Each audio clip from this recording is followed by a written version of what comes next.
Bienvenidos a J-Boss, sábado a la noche con toda la magia, la fantasía. Hoy, señoras y señores, les traigo un tema que a mí particularmente me fascina. Yo digo que mi novio es Bill Gates. Yo me tendría que... no sé, amo la tecnología, me encanta conectarme con la tecnología. Creo que la gente que tiene ese poder de darnos la posibilidad de poder estar todo el tiempo conectados es una magia maravillosa. Realmente nos abrió a un mundo digital, a un mundo de comunicación, a un mundo de fantasías, a un mundo de magia que tiene que ver con lo tecnológico. Hoy hay otras ramas que no solo tienen que ver con esto de comunicarse con un celular, de estar en Facebook o estar en redes sociales. También tienen que ver con facilitarnos la vida a los ciudadanos a través de la tecnología. Bueno, estos genios, como les dije, Bill Gates, Mark Zuckerberg, Steve Jobs, nos han dado una gran ayuda, nos han dado una visión de mundo que para mí es extraterrestre. Estos chabones no son humanos, creo que fueron contactados, creo que tienen una magia que nosotros usufructuamos encima gratuitamente y no se lo agradecemos. Y de eso vamos a hablar hoy con el filósofo Guido Arditi, cómo las redes sociales y la tecnología se han incorporado a nuestras vidas y cómo eso nos ha facilitado o nos ha dificultado la vida. ¿Qué tal? Buenas noches. ¿Qué tal? Buenas noches. Bueno, gracias por recibirme acá otra vez. Bueno, ¿qué opinas al respecto? Tu novio no va a ser Bill Gates, pero puede llegar a ser un gran amigo o puede llegar a ser un gran admirador. Sí, con respecto a lo que vos decías, sí, es cierto. De hecho, hay quienes plantean hoy en día que Mark Zuckerberg tiene un trabajo que nadie nunca en la historia de la humanidad tuvo. Y que de hecho es más poderoso que el Papa, es más poderoso que Donald Trump. Y cuando uno realmente lo piensa, dice, bueno, en realidad hay bastante de cierto con esto, sobre todo a partir del escándalo que hubo con Cambridge Analytica y el escándalo que obviamente también involucraba a Facebook. Realmente es cierto que tiene un poder, una información respecto a todos nosotros que nadie tuvo nunca en la historia de la humanidad, y eso es cierto que también le otorga un poder y una responsabilidad asociada con ese poder que no tiene parangón en la historia humana. La inteligencia artificial no solamente está llegando, como decíamos, a los usos individuales.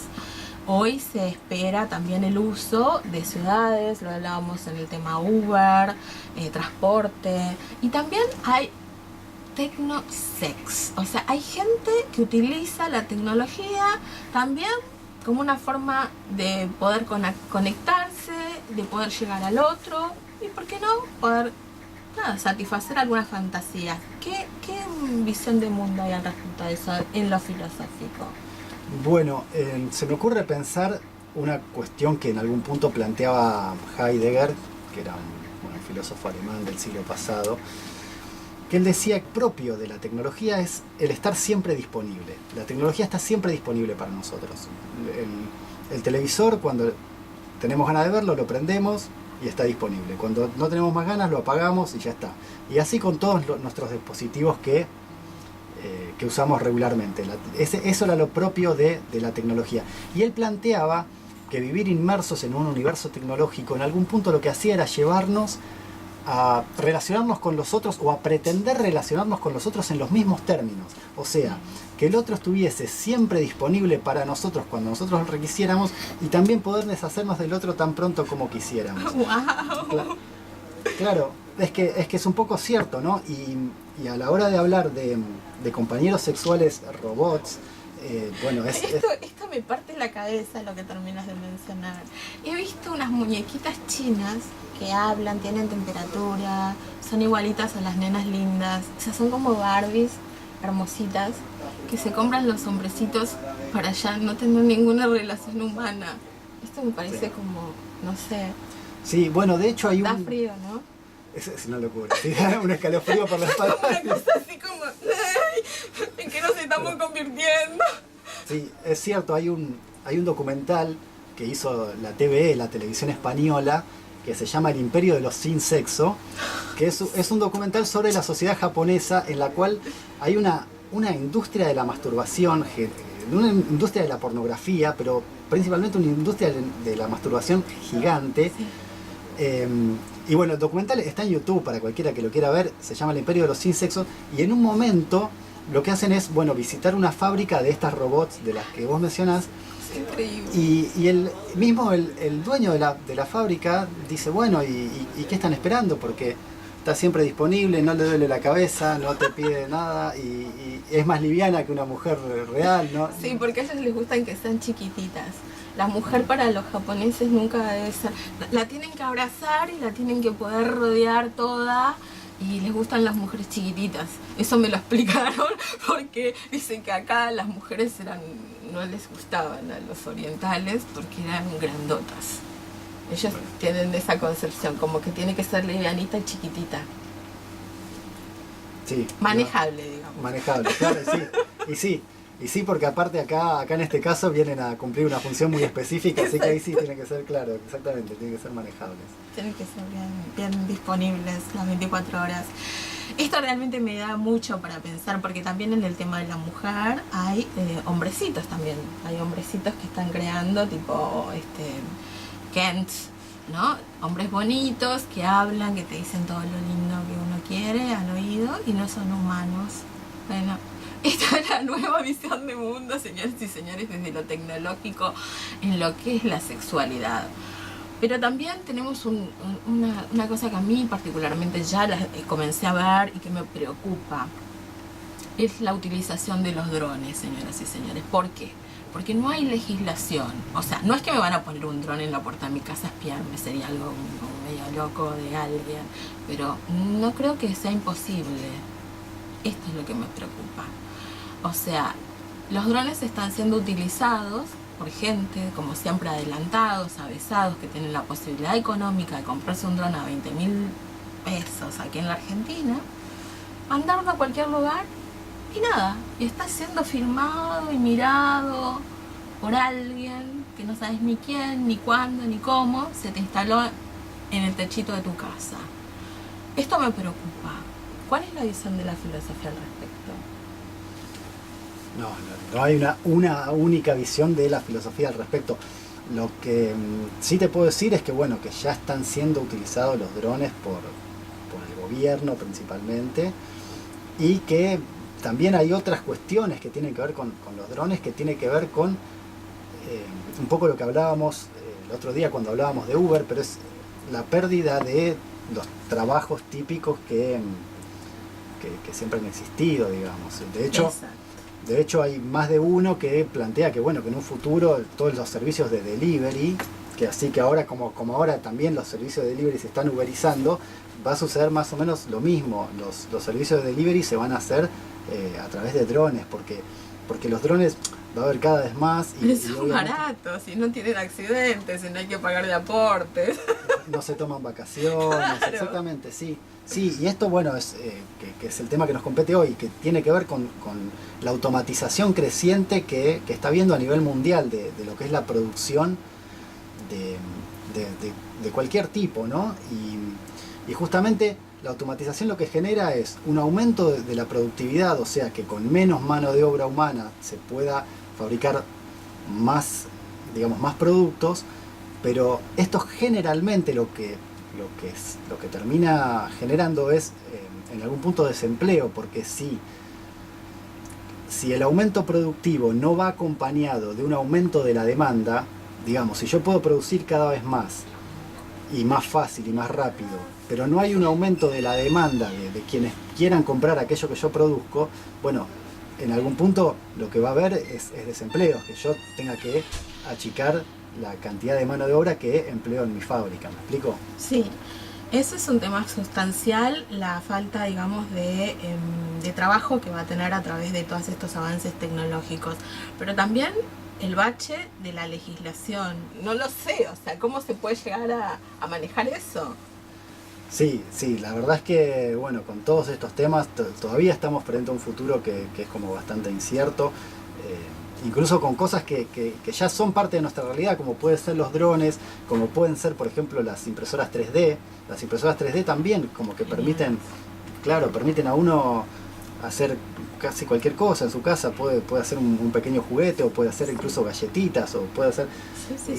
Hacer pins. También, claro. Y como que uno también no sabe en qué va a redundar todo esto, que si va a haber una fábrica, un lugar donde esté, o si cada uno va a tener una en su casa. Y si cada uno va a tener en su casa, bueno, ¿cómo? O sea, los objetos, cómo empezás a comercializarlos, o cómo, los regalás, o no sé. De alguna manera eso también va a tener que verse, ¿no? Claro, sí. Es como demasiado avance en este momento. Otra cosa que me llama mucho la atención, vos también habitualmente viajás todo el tiempo, y he visto en muchos lugares de tecnología que ya te venden los lentes famosos 3D para las tecnologías de lo que es la fotografía en Google, lo que es la fotografía en Facebook. ¿Eso puede llegar a funcionar o te parece algo muy loco que no tiene salida en el mercado? Porque yo los veo y nadie los compra.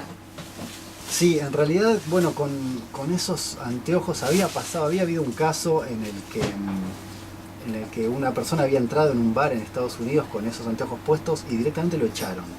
Lo echaron, lo hicieron que se fuera, porque lo que tiene esos tipos de dispositivos es que le permiten a la persona filmar o sacar fotos sin ningún tipo de evidencia física de que, digamos, yo te podría tenerlos puestos y te estar sacándote fotos o filmándote en este momento y vos no tendrías forma de saberlo, a diferencia de un celular que mínimamente se interpondría entre nosotros y vos notarías que te estoy filmando, lo que fuera.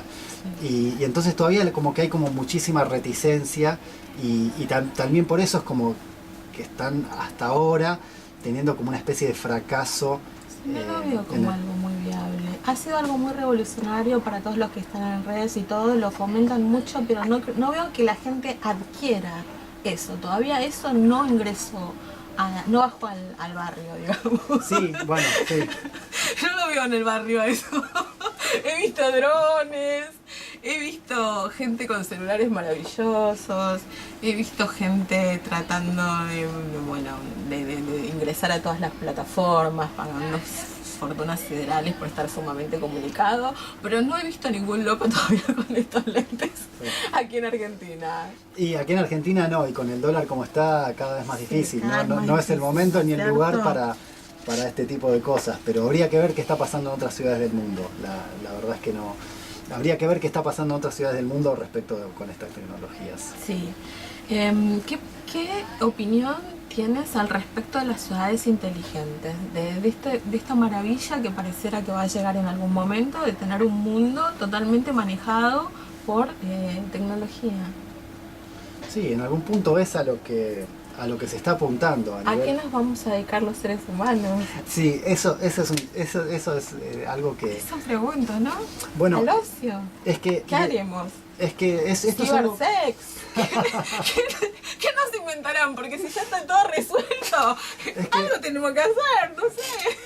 No, es que es cierto que esto es es un tema que se viene debatiendo muchísimo en todo el mundo ya, que de hecho, lo creas o no, hubo un referéndum en el 2016 en Suiza, que ya se está hablando de lo que se llama el IBU, que es el ingreso básico universal, que es que se le pague a todo el mundo, pero a todo el mundo, o sea, desde Bill Gates o Mark Zuckerberg hasta a todo el mundo, un ingreso básico universal para que lleven adelante sus vidas, porque justamente va a haber cada vez menos trabajo y a la vez, como decíamos, cada vez más producción. Entonces esa producción de alguna manera se tiene que realizar, se tiene que vender y tiene que haber alguien que la compre, que no necesariamente va a ser alguien que esté empleado.